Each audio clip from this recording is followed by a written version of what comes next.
Recording in progress.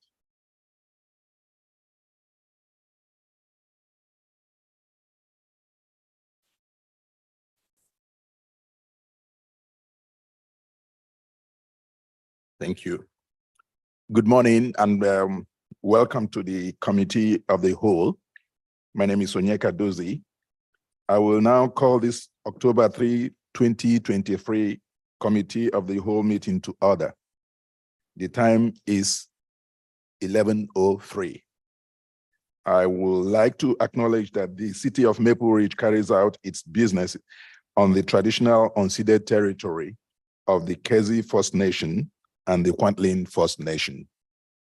Madam Clerk, can you please provide us with an overview of the meeting procedures?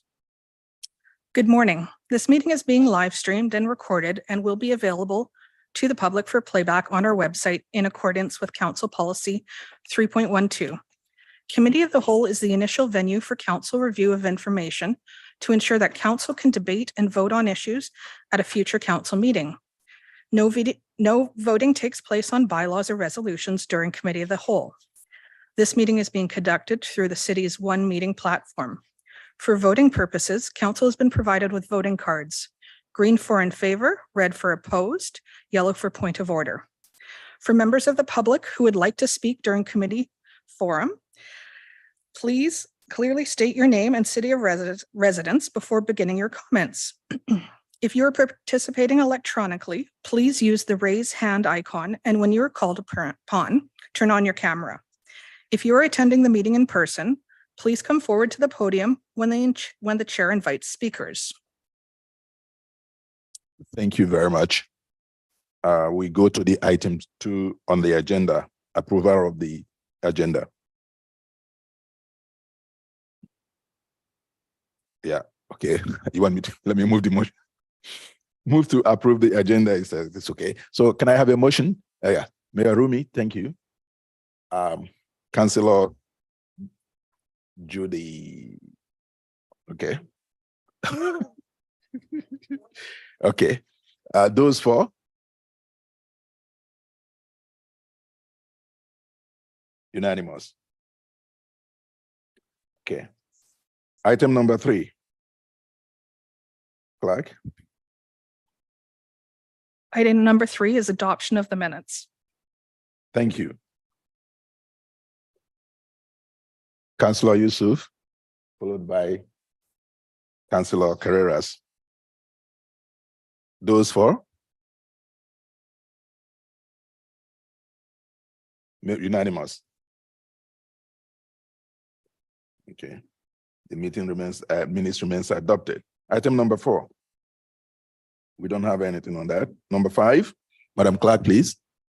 The next item on the agenda is item 5.1, 2023-217RZ, public hearing waiver procedures bylaw number 7954-2023. Staff are in attendance to present the application to council. Thank you very much. Oh, please go ahead.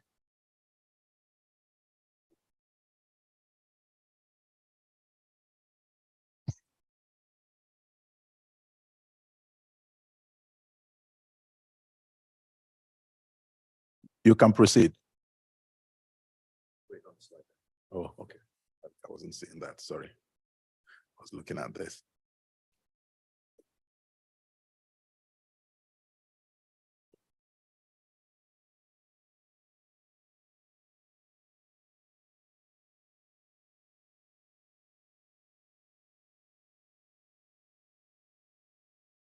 Testing. Oh, there we go. Okay. Thank you. That should be good. Thank you. Good morning. So the item before you is the second piece to the Bill 26 work that has been ongoing in order to streamline and accelerate development approval processes, especially for housing development. So we've dealt with the DVP stuff, and this is the second piece. So for some background and context, Bill 26 received royal assent back in November 2021.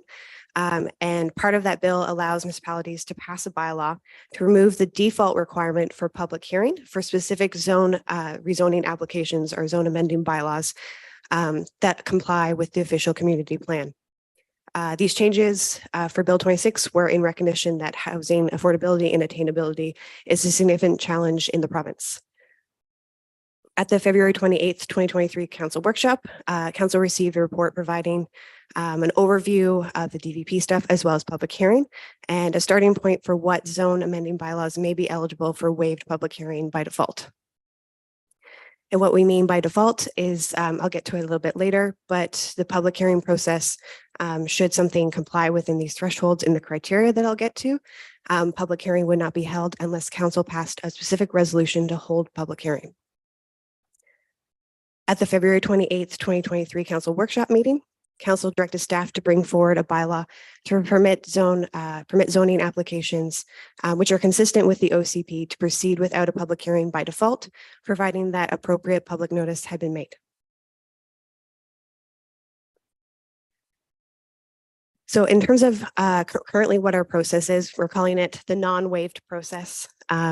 So when a rezoning application is received, once it's deemed complete, then a development information sign gets installed on the property or properties. So you'll see that in your neighborhood.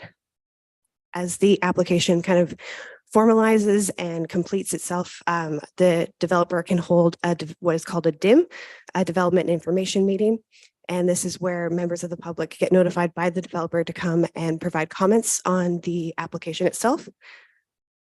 Then it moves forward to first and second reading for council consideration. Should council move it forward, it would go for a public hearing. And then after that, it would move through the zone amending bylaw adoption process. So currently council can waive public hearing for any zone amending bylaw that aligns with the official community plan by passing a motion at first and second reading. So this is sometimes done for our housekeeping items for our zoning bylaw, which I believe this council has received. So today we're focusing on changing that area that's circled on the screen on the map, that specific applications would not require public hearing by default, as long as they align with the official community plan. Also, the criteria that I'll get to in my next slides are basically the exact same that what was proposed back in the February 28th, 2023 council workshop meeting, just with some minor tweaks. So in terms of the criteria, so a zone amending bylaw would not require a public hearing by default if a bylaw aligns with the land use designation and applies to the following criteria. So lots within the town center area plan. So any kind of housing development, any residential, if it aligned with the land use designation and was in the town center area, by default, it would not require a public hearing. However, council has the opportunity to pass a motion to require public hearing should council wish.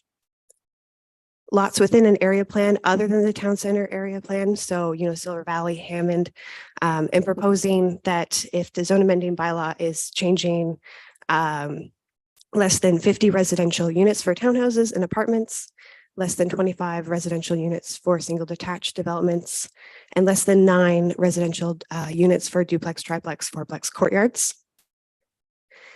If they're outside of an area plan, but still align with the official community plan, the thresholds are lower. So less than 25 residential units for townhouses and apartments, less than 9 units for duplex, triplex, fourplex, and courtyard developments, and then less than 5 units for single detached developments, so subdivisions. In terms of criteria continued, lots that align with official community plan, land use for commercial, and they're looking to rezone to a commercial use.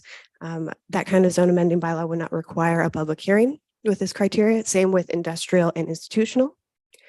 Lots that require a boundary adjustment just for the conservation land. So in our OCP, we have areas that are designated conservation. And then when it comes time to the actual development, just doing that finalizing of where that conservation line actually is.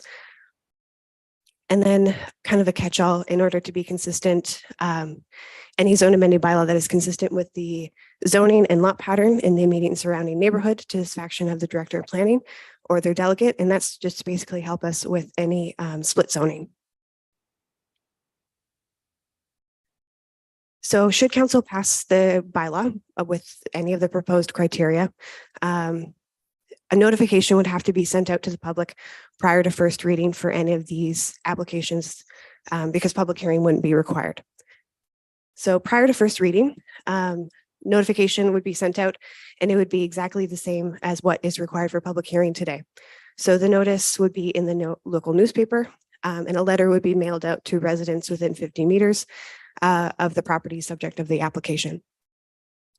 Additionally, we're proposing to make some updates to the planning webpage in order to help residents find accurate and up-to-date information about in-stream development applications, including links to all associated reports. So when someone receives this letter prior to first reading, they're able to go to the city's website and find some information about the development application. So in order to visualize what the process might look like, on the top chart, we have the non-waive process.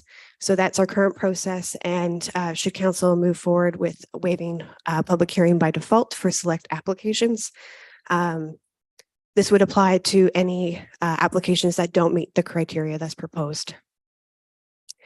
Below that is the waived process.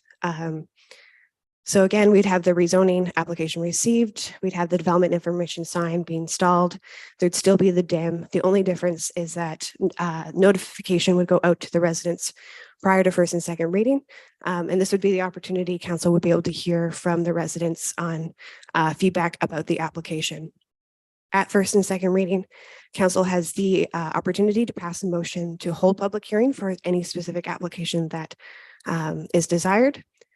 Should the motion be passed, then it could go to public hearing and then it would go to third. However, if no motion is passed, then the zone amending bylaw would go for third and then move through the process for adoption. So in terms of next steps, we're here at COW today based off of the feedback from the February 28th workshop. Should council move it forward, it would go for first and second reading.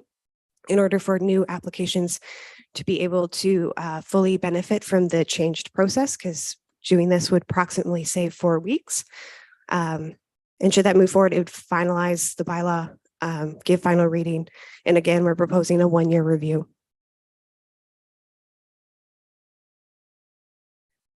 So the main recommendation is here on the screen for council consideration. However, in the report, there's also an alternative recommendation. So an alternative recommendation has been provided in order to pause the work until other recommendations from the Development Services Review has been implemented and allow applicants and residents time in order to adjust to the new processes. And this alternative recommendation is that the bylaw itself would be brought forward to council consideration at a later date, at the time of which is determined at the discretion of the CAO. But the main recommendation here today is that should council move it forward to regular council next week, is that the bylaw be given first, second, and third reading. Thank you. Happy to answer any questions. Thank you very much. Thank you. Any seconder for that?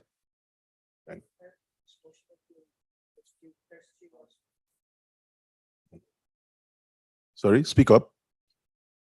Moving the main motion, Mr. Chair, not the alternative.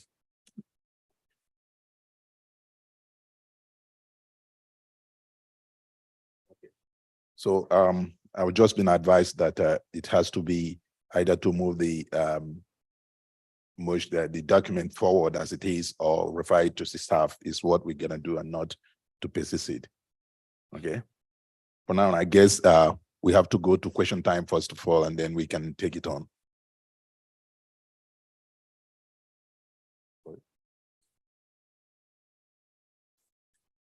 Okay. So again, the motion that we have on the floor is to move this to the next council meeting or not. Councillor Sheila is calling, moving it. Any seconder? Councillor Yusuf. Thank you. Oh, I see. Okay. Hold on. Councillor Yusuf first and Councillor Sheila second. And okay. Those for it? Okay, you want to ask a question? Okay, question time, go ahead. Thank you, Mr. Chair. I will do my best to keep my comments out of my questions. Through you, Mr. Chair, to staff, approximately how much time saving will an applicant be able to see as a result of us waiving the public hearing? Through the chair, should the bylaw move forward, we're looking at approximately 4 weeks. 4 weeks on each application. Thank you for that. And through the chair to staff, if all goes well, how soon can we possibly see this implemented in our processes? Through the chair, should the bylaw be adopted, it would affect any application that has not received first reading yet. So it would take a couple months for all of the pre-applications and applications coming in before council starts seeing the effect. So today we're at committee of the whole. It'll go to council next week. We're looking at possibly 2 months period before we start seeing applications come through without if we are able to waive the public hearing. Okay, that clarifies that. Thank you. And through the chair to staff, you said that in-stream applications that have not received first reading would be able to have access to this process, the shortened process. What about the applications that are currently in stream? And as I understand, we're moving toward first and second reading at the same time. So I'm guessing that the language will be adjusted because in the presentation and in the report, we're talking about first reading. So through the chair, we have combined first and second reading. Good. The legislation requires for notification to go out prior to first reading. So that's why staff have recommended that applications that have not received at least first reading to be benefit this just because of the notification requirement for legislation.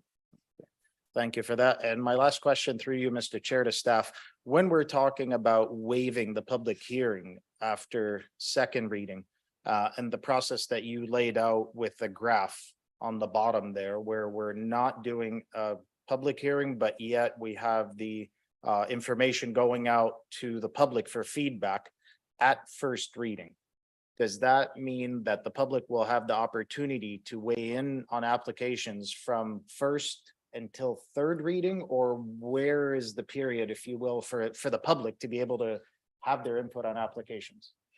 Through the chair. So because notification will get sent out prior to first reading, but the city of Maple Ridge, we combined the first and the second. So members of the public would be able to provide feedback until it receives our first and second reading combined. So not after third, Before it's given. before third. First and second reading. And approximately how much time does that allow, if you will? Currently, we have 2-week period between second reading and third reading. So that's the 2 weeks where public can weigh in. If we move to this process, how long will the public have to weigh in on applications? Will they still be afforded a similar time frame of 2 weeks? Or will it be shortened? Will it be elongated? It would be through the chair. So it would be similar to for public hearing right now, like 2 to 3 weeks, but prior to first and second reading, essentially just moving that notification process sooner in the process. Thank you very much for those clarifications. Thank you, Mr. Chair. Those are my questions. Thank you. Any more questions? Councilor Carreras. Okay, I thought I was going to go this way. Okay, all right. Councilor Sheila, go ahead. We all kind of went up at the same time. Okay, actually, I want to sort of follow up on Councillor Youssef's questions around public hearing.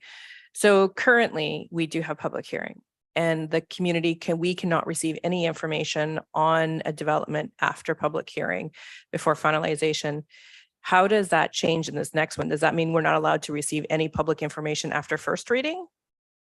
Or are they allowed to comment all the way up to fourth reading if we remove public hearing? Through the chair, my understanding is after, because we combined first and second, so after second. So basically, once it gets presented, nobody can speak on it after that, once it gets officially presented. So we're limiting the public's input. Okay. I have a few other questions. So I have a question. So the development information meeting, the information has to go out to 100 meters. And then for our input, we've reduced it to 50 meters. Is that inappropriate, or should we be matching the DIM, which is 100 meters? Through the chair for this process, we just matched our public hearing process. If council would like to change it from 50 meters to 100 meters, we can absolutely do that. Okay. The other questions I have is around the OCP and the area plans. So we're allowing these projects to move forward without any consultation based on area plans. When was the town center area plan approved? Through the chair, I believe 2008. What is good governance to review area plans and OCPs? So through the chair reviews, for example, our town center area, 2 years ago, we did a revisioning exercise to check in with the community about the town center. And those was reported back to council, and basically what the community is hoping does align with our town center area plan. So we do check-ins every once in a while at the direction of council. If there's an area plan that council would like to initiate that, that's definitely within your purview. What did the check-in look like 2 years ago? So through the chair, the revisioning process, it was a rather large public engagement. I forget the tag name, but we were there at the farmers market. We were in the Memorial Peace Park offering ice cream for comments. There was a survey, there was a tour, walking tour that people could do. I believe it went on for about 6-8 weeks at that time. Okay, it just is helpful when we do those check-ins that we actually enter it into the bylaw, because when you look at the bylaw, it looks like it was approved in 2008. Nothing has been done since. The other question I have on that is within the official community plan or the area plan for the town center, low rise is considered 3 to 5 stories, although today's building is usually 6 stories. Does that mean that everything would have to go to public hearing that's 6 stories, or are we able to update that bylaw to reflect today's standards? Through the chair, do you mind clarifying what you mean when you're talking about the town center limiting to 4? So Or- in the town center area plan, it identifies as low rise as 3 to 5 stories. But I think in today's building standards, 6 is pretty common for a low rise building. And so I'm asking is, if someone wants to build a 6-story that's outside of the area plan, does it have to come to public hearing? Or are we able to update the bylaw to today's standards without it being too challenging? Through the chair, there is actually an OCP amendment moving through the process to address that change already. It's been in a it's attached to a development application, so it's been in the queue for a little bit. So at this point in time, we are essentially allowing 6 stories without necessarily that needing that OCP amendment. Okay, so how do we go about if we're relying on OCP? Sorry, I'm really caught up on OCPs and area plans. If I'm allowing these to go through without public hearing, I want to make sure they're the most up to date. So how do we make our information online reflective as to what is the case in today's expectations around development? So if we have an approval that we can do 6 stories, how do we implement that? So if someone's looking, what does the area plan look like? The community says, hey, we're allowed to do this per the area plan. And they go on the area plan. They're like, no, we can't do that per the area plan. How do we go about updating that area plan so it's reflective of what has actually been approved and going forward? Through the chair, there's a couple of different options as to how we're going about this. So one, through the pure development application process, when they're coming in for a pre-application meeting, we are very clear where there's any discrepancies between what may be in the endorsed plan online versus what we're aware that we're supporting based on something that's in queue, and in addition to whatever is based on council comment through previous conversations. So when there is someone who is quite interested in moving a development application forward, we are very upfront where we are able to accommodate those different types of development applications. In terms of housekeeping amendments, one of the the fun elements of all area planning processes is essentially they have to be read in conjunction. So oftentimes the OCP may have a policy that lags behind a more updated area planning policy because an area plan was updated or came into effect a little bit later, but they're always read together and they're always reflected to the most recent and current information. Okay. And so how do I get the developers are easier to get in, have those meetings. I worry about the community is actually more my concern here is how does the community know what the plan is for the community that they're living in and moving into? I have another question around the infill housing piece. How did we arrive to up to 8 units? So through the chair, I believe it's up to 9, and that's because courtyard allows up to 8 units. And so if we made it any lower, it kind of makes that specific use a little bit more choppy. Okay, do we have I guess the limitations would be do we have limitations on the lot size though, if we're going to allow 8 units on a lot? Through the chair, for the threshold here, it doesn't speak anything to lot size. We'd be looking at our zoning bylaw itself in terms of regulating lot size. And that would be within the zone amending bylaw that would come before council. Okay. I think those are my questions for now. Thank you. Thank you very much. Councillor Dewick. Thank you. Thank you, Mr. Chair. So yeah, it's hard to not comment, but so what happens at next council meeting if there's sections of this that we can't live with? How do we deal with that? Because I mean, typically we would see this at a workshop so we could have this conversation before it comes to committee of the whole. So I know we did in February. I appreciate that, but we didn't have all the details. So what does next Tuesday look like? Should we want to remove some pieces? Through the chair. So as you're aware, you can of course send it back to staff today. But if it is moved to council, we can amend the bylaw. And there's probably 2 options available to council. One would be if there's a clear message today from what council would like to see, we would be able to make those amendments to the bylaw and bring that forward as an option for council next Tuesday. Alternatively, we would move forward the exact same bylaw that you see today, hear your comments on the floor on Tuesday, essentially make those amendments and then bring it back one more time. Okay, because we can't really give clear direction today, so we'll have to wait till Tuesday to give our comments. My other question is, I don't have the date in front of me because I didn't look it up. Previous council with the courtyard, we asked about reviewing that, given that seems to always be the challenge whenever we have courtyard applications, is the challenge at public hearing or with the public. So do we have an idea when that's going to be reviewed? Through the chair, it is on the 2023 work plan, recognizing where we are in the calendar year. I suspect it may come back before council in early 2024. Okay, thank you. Those are my questions. Thanks. Thank you. Councillor Sheila. Thank you, Chair. And through you to staff, I just want to confirm my questions are just around the public's ability to provide input. I just want to make sure that I'm really clear on that. So the sign goes up and notices are sent, like you say, similar process, notices in the paper, notices to area residents.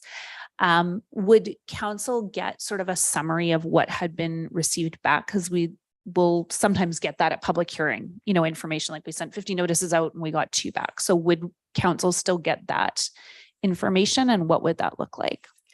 Through the chair, yes. So council would be able to see all the feedback, kind of just like a public hearing notification prior to doing first and second reading. Okay.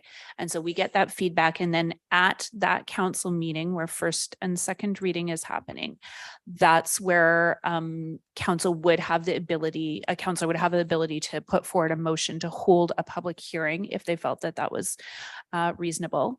But if that was not the case, then after that meeting, public input would be closed for that item. Is that correct? Through the chair, yes. Okay, thank you. I just wanted to clarify. Those are my questions. Thank you very much. Councillor Tan. You're on mute. How's this? Thank you. Great. Actually, give me one sec. Feedback. Fix that.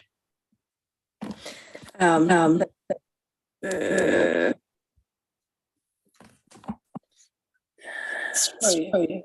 Please bear with me. I think this might be better. Okay.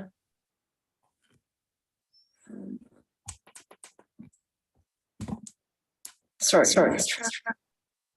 I hear feedback, but okay. I have a few questions around try to understand the wholesomeness of, I think, around the public engagement piece. I wonder if staff are able to provide us whether now or sort of at the next council meeting when we make the decision, sort of more of a history of public hearings and sort of like the current discourse around public hearings. I understand there's some research going on about public hearings now, about the equity piece, about democratic participation. Is staff able to give us sort of that overview from sort of a reconciliation and equity piece now, or is that something that staff might be able to provide us come next week? Through the chair, I don't believe staff are able to speak to that item at this point in time, but we will be able to look into that and either provide it at council next week or in advance to all of mayor and council. That would be wonderful. Thank you. And just through the chair, I just understand that zoning in North America has evolved through a number of different practices. And I just want to make sure that we as council have a fulsome understanding of that before we make decisions. And I'm wondering also if staff at the next council meeting are able to provide us sort of how this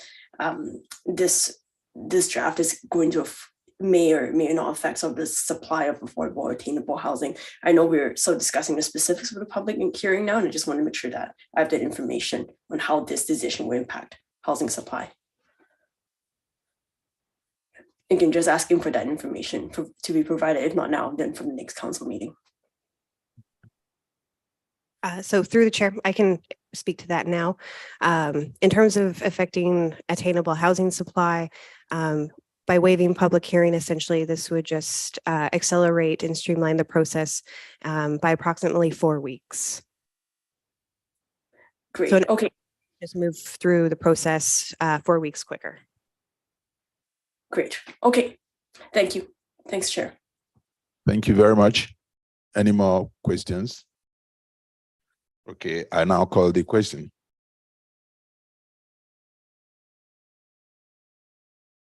That's what I asked. Yeah, no questions. Okay, I call the second round. I was asking for further questions, but I was told I have to mention second round. Any more questions under the second round?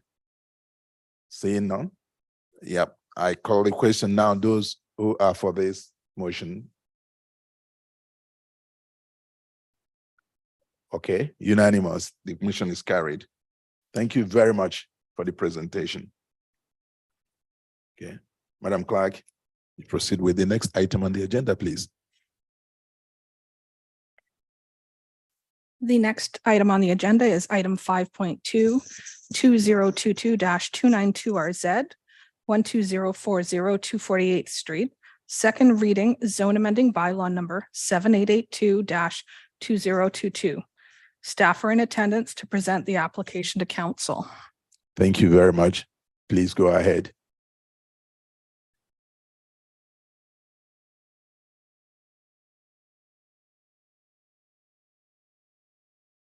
Waiting for the screen to come up.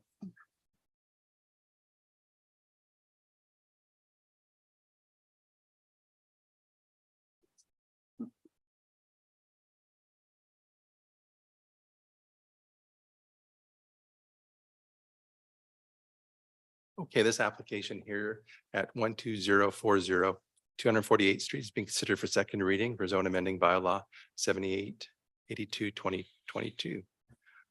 The site is designated commercial in the official committee plan. It's currently zoned CS1 service commercial, as proposed to be zoned C2 service commercial. The existing site area is approximately 0.45 acres, and it's to permit the construction of 4 commercial ground floor units and an additional second floor residential unit. This is the site on the subject map at 248th and Smith, just north of Dooney Trunk Road.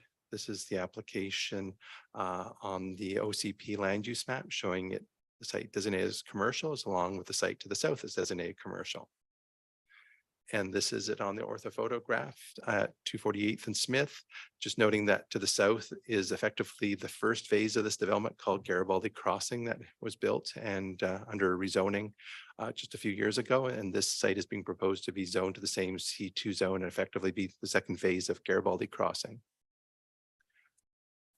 As noted, this application is to allow for the future construction of a two-story mixed-use building with 4 ground floor commercial units with approximately 4,000 square feet and an upper floor residential unit of approximately 1,047 square feet. This proposal aligns with the first phase of the project, as noted on the previous slide to the south. There's a parking lot proposed behind and beside this building, which will then connect to the parking lot of the building to the south, or the first phase. The proposal meets the parking and loading bylaw with 20 spaces being provided in excess of the 16 that's actually required in the bylaw.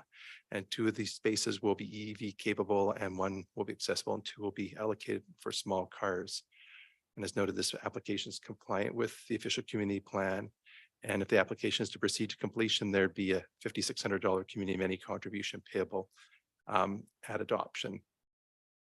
Of note, there's 1 variance proposed for this application, although a future development permit application, development variance permit will be brought forward. We're just noting that it is to relax the exterior side setback from 3 meters to 1.5 meters. And that's a setback to Smith Avenue to the north. This is a proposed building and site plan showing the corner cut and the building fitting with a corner cut. Actually, that's our engineering requirement. It was made actually a little bit of an interesting building feature, having the angled corner. It's a parking lot to the east and south, as noted, with the 20 parking spaces. And these are the building elevations. Looking from 248th is down the lower corner, and then the side elevations on the upper diagrams. And this is a perspective looking from 248th above and from Smith below, I think. So it's building is very a neo-traditional style building in keeping with the first phase of the development, and is articulated and broken up into smaller units to appear as a heritage building. Here's a better rendering here showing the development here from, that would be the south side on the parking lot, and with 248th over to the left.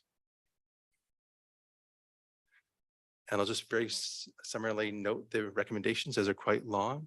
Conditions for the applicant proceeding to final reading would be restrictive of a rezoning agreement as a restrictive covenant, and receipt of the engineering security. Road dedication on Smith Avenue is required. A geotechnical report being complete and registered as a covenant. A registration of stormwater covenant, just confirming that there's no underground fuel storage tanks on the site prior to completion of the rezoning, and the voluntary amenity contribution of $5,600 as noted. Mr. Chair and committee. Thank you very much. There's a motion on the ground, so I'll call for questions. Yep. Okay. Okay. You're moving the motion, Councillor Yusuf, followed by Councillor Duek. Okay. Speakers list, Councillor Yusuf. Okay. Thank you, Followed by Mr. Councillor Chair, Carreras. Go on. Thank you, Mr. Chair. My apologies for the sidebar. Mayor Rumi and I were not exactly clear. Existing use is commercial, proposed use is commercial. However, there's a bit of confusion. Is there a residential component to this through you to staff? Yes, there's 1 residential unit on the upper floor. Okay, and then follow up, Mr. Chair, if I may, through you to staff. We're rezoning to commercial, not to mixed use. The C2 community commercial zone allows for auxiliary residential, so that's in keeping with the zoning. And where would the unit be located? The residential unit, if I may, through you to It's on the Staff? second floor of the north, I think it's the north pavilion, the building. Of the north Pavilions. Just look there, actually. mystery solved. Thank you, Mr. Chair. Those are my questions. Thank you very much, Councillor Carreras. Thank you. Okay, so I just want to double check. So the only difference between service commercial and community commercial, although I know there were some size differences, is that service commercial is no housing and community commercial allows housing on top? It allows for more community commercial uses too, whereas the service commercial is more highway type of commercial uses, more Okay. strip commercial, better neighborhood commercial uses. Okay, and you said there's only one unit of housing being proposed? Yes. Is there any interest from the applicant to have more housing on top? So there's housing, 2 or 3 on top? I'll It- see if the applicant is online from Garibaldi Crossing. It's aware of the meeting. I don't see him in the room. Mr. Giovanni, Giovanni. Just feels strange at this point to not have housing on top of things. I can take that council question, any other questions forward to the applicant and bring it back to council next week. Yeah, I would like to know if there's any interest in expanding the housing. That would definitely be a decision maker for me. Thank you. Thank you, Councillor Tan. Thank you, Mr. Chair. I just wanted to follow up on Councillor Carreras' question. I too was curious about sort of the only one residential unit on top of the commercial. I'm wondering, is it through you to staff, is it a policy issue or is it something on our end? Do we think that might be encouraging the applicant to only put one residential in? Just sort of, it's about, my question is about this application, but just sort of more broadly about the development of this type of nature. I don't believe it's a question of, I think it's something the applicant has chosen to do. I can talk to the applicant in the next week before council. Okay, thank you. That's it, Mr. Chair. Thank you. Mayor Rumi, I know I saw you moving your card.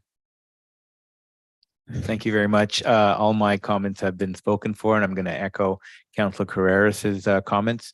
I would like to know if they have explored, if we're doing all this work, the ability to put up so even more housing. I think that's an important question to ask. That's all I have. Thank you, sir. And second round, do we have any other comments or questions? Seeing none, I'll call the motion. Those in support of this, it's unanimous. Thank you very much. We move on, Madam Clerk. Thank you. The next item on the agenda is item 5.3, Ridge Brewing Company Ltd., change of hours of liquor store. Staff are in attendance to answer questions from council. Thank you very much. Are there any questions on this? Is there a presentation? Okay, Councillor, did you raise your hand for a question? Otherwise, I go to Councillor. Do we want to put the motion on the floor? Okay, we need to put a motion. Okay, you are raising the motion. Councillor Yusuf is moving a motion, supported by Councillor Carreras. Okay, thank you. Now, question time. Go ahead. Okay, thanks. Councillor Carreras. I just had a couple of questions around what are the hours? Because there's like 3 breweries, right, sort of in the downtown core. I think it's Silver Valley and then Ridge Meadows or Maple Ridge is the other one. What are their hours? Thank you. I can let you know that the Witchcraft Pub, their hours are currently 8 p.m. Monday to Wednesday and Sunday, 9 p.m. Thursdays, 11 p.m. Fridays, and 10 p.m. Saturdays. Maple Meadows is 8 p.m. Monday to Wednesday and Thursday, 9 p.m. Friday, 9 p.m. Saturday, and 7 p.m. Sunday. And Chances Maple Ridge are mainly open till 1 a.m. Monday to Sunday, or Sunday to Thursday, sorry, and 2 a.m. Friday and Saturday. Do we know what Silver Valley Brewing is? That I'm I sort of don't looking have. at like-minded facilities. Okay. I can quickly look that up, actually. And so this is in line with the other spaces around there. Yes, it is. Okay, thank you. Thank you. Councillor Yusuf. Oh, I thought you raised your hand. Okay. Second round. Any more comments? Seeing none, I'll call the question. Those in support of this motion. Okay, I'll say unanimous because Councillor Dewick is not there. Thank you. And thank you very much for the presentation, lady. Madam Clerk. Thank you. The next item on the agenda is item 6.1, Maple Ridge bylaw number 7972-2023, 9878 285th Street, driveway access license agreement. Staff are in attendance to present the application to council. Thank you very much. You are on. Thank you. I'll just wait for the presentation to get pulled up. Okay, so appreciate it. So good morning, Chair and Council. This morning I have a driveway access license in front of you for consideration. So this driveway access license is a result of some steep terrain in the area, making access through the existing easement a challenge. So on the screen, I provided the steep slopes layer and the topographic layer from our mapping system to illustrate this context. So as you can see, there's an existing ridge line running up the unopened road allowance to the west of the subject property, and the homeowners looking to utilize that as their property access. So provided we have a license agreement which speaks to the responsibility of each party involved, staff do not have any objections to providing access from this unopened right of way. And so here, as in your report in your package, is the existing easement. You can see it's in the green on the northeast, and it goes through the neighboring parcel adjacent to 285th Street.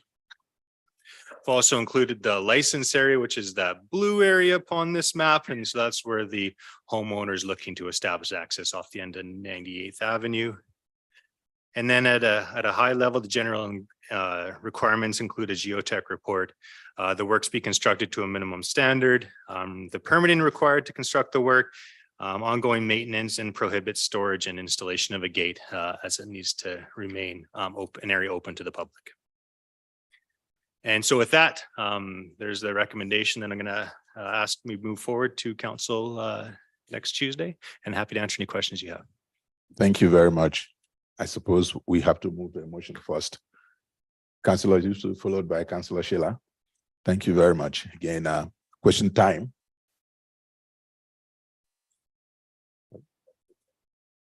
I'm watching. Oh, yeah. Councillor Tan, yeah, go ahead. Thank you, Mr. Chair. Just a question about just these types of applications, not necessarily but just about this one specifically. So to my understanding, the request is for right of way through the property of another property owner. Was the property owner whose property is going to be used in this manner? Are they notified? Was their permission sought? I'm just haven't come across. Don't have a full understanding of these. Thank you. So thank you. So through the chair, maybe I'll just add some clarification to this. So in this case, the owner currently has an existing easement through the neighboring property, but that easement was challenging to gain access to their property given the topography. So too steep of slopes. In this case, the applicant is requesting the use of city property through our own road right of way that is not open currently. And so that means we haven't improved it. And so the applicant's looking to take on responsibility to improve it for a driveway purpose. And so we have an agreement with them as to what that would require. And that's what's in front of council for consideration. Okay, I now understand. Thank you very much. Thank you, Chair. Thank you. Any more questions? Mayor Rumi. Thank you for the presentation. It is a little confusing. So I just want to make sure that I've got this right. So the land that they want to do the access to is city land? Yes, that's correct. So maybe if we can just pull the presentation up, that'd be helpful. Thank you. And so here's the existing access they have, and that's that green area, and their parcel's in the red dashed line. So the green area is the existing access, and is access for 4 lots. It comes off 285th Street, very steep slope. What the applicant's looking to do is come up that blue access area. That is an existing road right of way for the city of Maple Ridge. We just haven't improved it into a road at this point. We don't have plans to do it, given that all the properties do have access through easements in the area. But the applicant is requesting to utilize that portion of land in the blue to access their parcel from the rear side and not from the front facing off 286th Street. So who's actually responsible for maintaining that road, or will be responsible for maintaining the road? So the applicant will be responsible for maintaining it. It will be a driveway, but open to the public.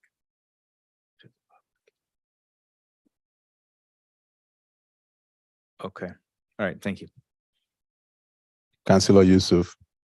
Thank you, Mr. Chair, and real brief through you to staff. Of course, as Mr. Smith had just mentioned, that the road will start serving as a driveway if approved.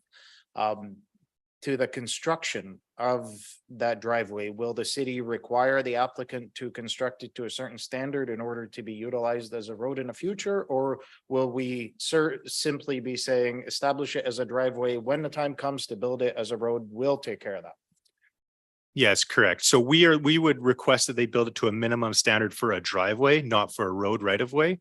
That will help keep the cost down for access into this area. And we don't have future plans for a road extension through the area.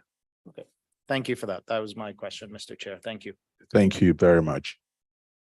Call for further questions, second round. Seeing none, I'll call the question. Those for? It's unanimous. Thank you very much.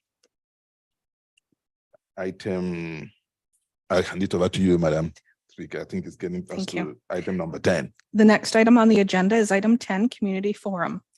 Participants in the Community Forum are reminded that there should be no discussion of public hearing bylaws which have not yet reached conclusion. Each speaker will have 2 minutes to speak to council. A second opportunity may be provided once all the speakers in the queue have had an opportunity to speak. The total time allotted for Community Forum is 15 minutes. If you wish to inquire about additional opportunities to address council, please contact the corporate officer. For members of the public who would like to speak during Community Forum, clearly state your name and city of residence before beginning your comments. If you are participating electronically, please use the raise hand icon, and when you are called upon, please turn on your camera. If you're attending the meeting in person, please come forward to the podium when the chair invites speakers. Thank you very much. Does anyone within the chambers here interested in speaking to us?